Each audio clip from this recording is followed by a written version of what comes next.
I'm here with Philip Yancey, and he and I have been having some really interesting discussions about the American church, about the body of Christ, and not just the American, but the church in China, the church in Japan, kind of the church around the world. One of the things that I see, Philip, in the American church, is that we see our first concern often is safety. We're always, and I hear it in my own prayers. I hear it in the prayers of many people around me every Sunday, and that we're always praying for our safety and for our comfort. And I want those things too. But are we? What's happening when I look at the scriptures? I don't see a lot of prayers that are concerned about that. Are we losing our way a little bit? Interesting you say that. I've been to the underground church in China, and of course they are in a society where the government is actively hostile to them. I have interviewed pastors who spent 22, 23, 30 years in prison because they refused to sign a statement renouncing their faith. And I don't speak Chinese, but I asked my interpreter, okay, you've been in many of these meetings, how do they pray for their government? She said, I have never once heard a Chinese Christian pray, Lord, change our government, deliver us from this hostility. What they pray is, help us to bear the burden that we face. And frankly, I think in America we've been spoiled. We've had the great blessing, and it is a great blessing, that we have a Christian heritage. That's changing. Our society is growing much more diverse, and the media, especially the media, is growing in some ways hostile. It's a divided society. Everybody knows that. Certainly elections show that, and a lot of people, a lot of Christians especially, get concerned about that. They think we're losing the way things used to be, and that is true. I have a different take on that because I get to travel overseas. I get to go to places like China, Japan, where Christianity it's not, the government is not hostile to it, but it's just a minority. And frankly, I have found that Christians are more like the situation, they're more like the situation that Jesus and Paul and the early disciples and the early church faced. Think of the hostile Roman Empire.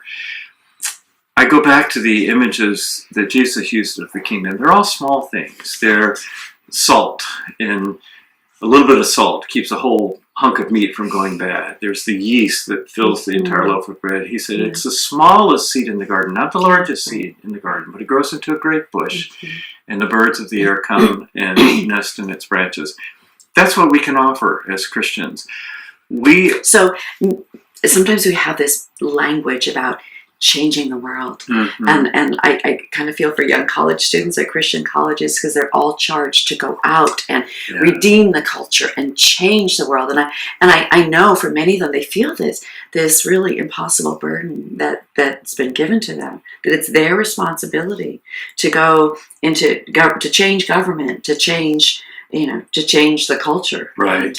And that the kind of pictures that Jesus was painting were not that kind of, turn the world upside down, get out there with your sword. And right. Yes. I joke when an election comes along, you hear things like, who should be God's man in the White House? Which one should we vote for? And I think there were no elections in the Roman Empire, but go back to the Apostle Paul's day. What would the choice be? Well, let's see. Should it be Nero or Caligula? Which one? And yet, that was when the church blossomed. Why? Because it stood out in great contrast against the society around it. In America right now, I believe we're at a hinge moment. It's a divided nation. You can see that in the electoral map, the center versus the coasts. And it is very easy to join that division. Christians should be over on this side or that side. We represent something that can heal a division, that can bring people together. Not only that, even if we are even if we strongly disagree with the people over here, Jesus teaches us a new way to handle those people. He says, love your enemies. Love your enemies. Pray for those who persecute you. Right. And one of the questions, I mean, are the people on the other side of the political aisle, are they really our enemies? Mm-hmm. I don't think so. But even if they were, right, we're supposed to love them. Right. I believe that Christian artists have a crucial role to play. Mm. And those would be not just writers like I am, people who do plays, Christians who do movies, Christians who do art. We represent that kind of universality. We don't, artists don't buy into the natural either or divisions. They're always finding kind of a third way, a different way of looking at things. The universals, the humanity that speaks to both sides, that can bring them together. Jesus certainly did that. People kept trying to pin him down. Yes. You know, which side are you on? This side or that side? This is God or Caesar's? What? Yeah, and he comes up with these kind of mystifying statements. Yeah, God or Caesar. Well, render unto Caesar that which is Caesar, and unto God that which is God. Well, that clarifies a lot, doesn't it? You know, you can't pin him down on those things because he throws it back on us, and he says, find your creative way under the leadership of the Spirit, and show that world a different way. Blessed are the peacemakers. And I look at the church right now, and I'm not seeing a lot of peacemaking. I'm seeing a lot of warmongering, actually. Yeah. You know, in the name of politics, and in the name of God, and that really, really grieves me. And I'm afraid of what the culture at large is seeing. You know, It's true. I get the question sometimes. People write me and say, how can you possibly still call yourself an evangelical? Well, I do, because the word evangelical means good news, bearer of good news. But the media at large views evangelicals as a political lobby group. That's it. That's not what the good news is all about. The good news is something that speaks to every one of us. It should transcend especially the marginalized, especially the weak, the alcoholics, the sinners, the people that Jesus was hanging around and getting criticized for. That's the good news. Jesus never bought into the divisions that society creates. Oh, I'm going to be one of these people. In fact, he goes against them and reaches out to the people who aren't in that group. And I think at first the disciples were really disappointed because they expected Jesus to come and save them from their political situation. They expected, Israel, which was a very suppressed and oppressed nation of people, they expected them to be, that Jesus would make them great again. The Messiah was going to deliver them and, make Israel great again. And they discovered at the end of those 3 years when Jesus died on the cross that Jesus's plan was to win by losing. Absolutely. At least one of the disciples we know was a zealot. Those were the terrorists of their days, really, against the occupying empire of Rome. A lot of scholars think that may have been Judas's motive for betraying Jesus, because he didn't fulfill that promise, that the hopes of which he excited. Jesus showed us a different way. Through brokenness, through losing, through crucifixion comes the resurrection.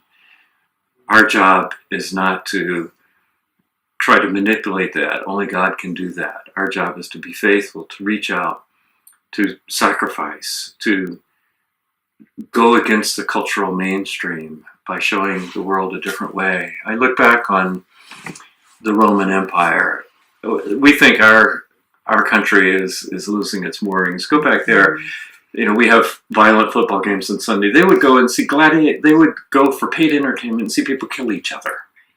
We have abortion. They went far worse. They would let the babies be born and then just abandon them by the side of the road so that the wild animals and the weather would take them. No question about, is this a human being? Yes, they've been 9 months in the term. Through the term, they're out of the mother. They're self-sufficient infants, not self-sufficient, but they're living infants, and they're just abandoned. This was infanticide. And scholars say maybe a third to somewhere between a quarter and a third of all babies born in the Roman Empire. So these terrible things are happening. what did the Christians do? They didn't primarily respond by lobbying. There was no lobbying back then. There was no political action committee. They responded by saying, let's show the world a different way to live.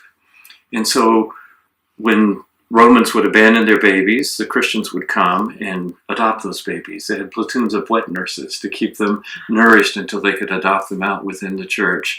When plague would hit a Roman town, everybody would flee into the villages, flee from the villages up into the hills to get away from it. They didn't want to die. The Christians would stay behind and nurse not only their own family, but their pagan neighbors' families. And after a while, it took a couple of centuries, but after a while, people thought, I like the way they live better than the way we live.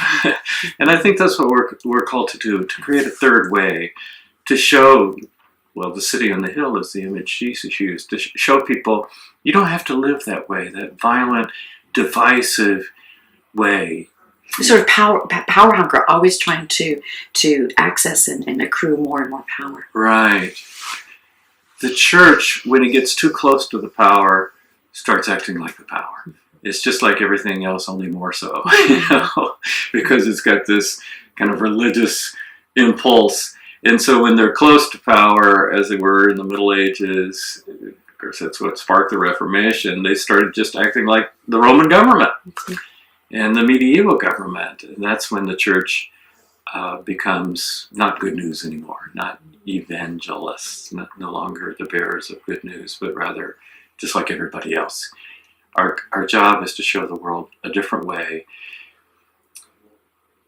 In the United States, politics is an adversary sport. Oh my goodness, we see that in the U.S. Congress. If Republicans propose something, all Democrats oppose it. If Democrats propose something, all Republicans oppose it. There's almost no crossover. No one is saying, well, what would be best for the country? Rather than what's best for the party. That's right. It's right. That's not a third way. That's not the Jesus way. And the more Christians identify with either side, you join that adversary sport, which is so different than the spirit that Jesus taught us. Thank you. Thank you, Philip.